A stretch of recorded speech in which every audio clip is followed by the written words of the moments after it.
السلام علیکم ورحمۃ اللہ وبرکاتہ۔ آپ دیکھ رہے ہیں اردو صحافی یوٹیوب چینل۔ ناظرین کرام، آج 21 ستمبر سن 2024 ہے۔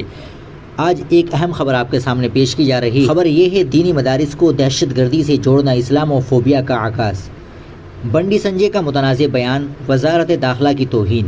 جمعیت علماء ہند نئی دہلی۔ جمعیت علماء ہند کے صدر مولانا محمود اسعد مدنی نے مرکزی وزیر مملکت برائے امور داخلہ بنڈی سنجے کمار کے ذریعے بعض مدارس کو دہشت گردی کی تربیت گاہ بتانے کی شدید مذمت کی ہے۔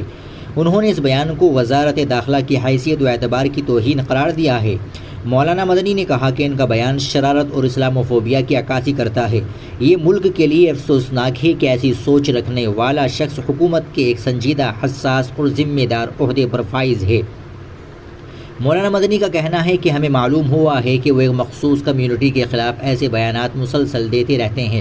تلنگانہ بی جے پی کے لیڈر مرکزی وزیر بننے سے قبل بھی ریاستی سطح پر متنازع مسائل چھیڑتے رہے ہیں۔ مدارس اسلامیہ اسلامی تہذیب اور ہندوستانی تکثیریت کا اہم حصہ ہے، جو 2 صدی سے علم، اخلاق، تربیت اور بین المذاہب ہم آہنگی کے فروغ کا مرکز رہے ہیں۔ مدارس نہ صرف علمی میدان میں اہم کردار ادا کرتے ہیں، بلکہ معاشرے میں مذہبی رواداری، امن اور انصاف کی قدروں کو بھی فروغ دیتے ہیں۔ در حقیقت دینی مدارس اس ملک کی عظیم وراثت ہے اور اس کی شناخت اور ثقافتی تنوع سے وابستہ ہے۔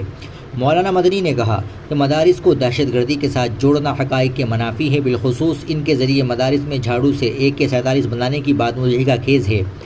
ایسے غیر ذمہ دارانہ بیانات پر مملکتی وزیر داخلہ کو معافی مانگنی چاہیے۔ ناظرین کرام، آپ ایسے بیان کے متعلق کیا کہنا چاہتے ہیں کمنٹ باکس میں ضرور بتا دیں۔ ویڈیو کو لائک اور شیئر ضرور کر دیں۔ آپ ہمارے چینل پر نئے ہوں تو چینل کو بھی سبسکرائب کر لیں۔